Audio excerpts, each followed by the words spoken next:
Well, things have changed on the Camaro, just slightly. Front end's pretty much all off.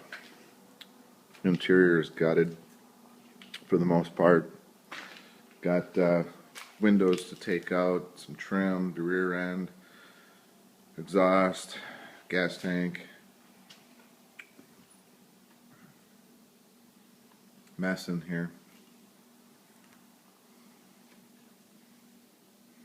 Oops, sorry about the sun there.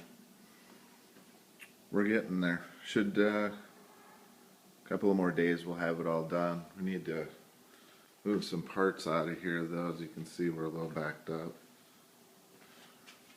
Starting to get the lights, electrical out back here. A few more things, that'll be done.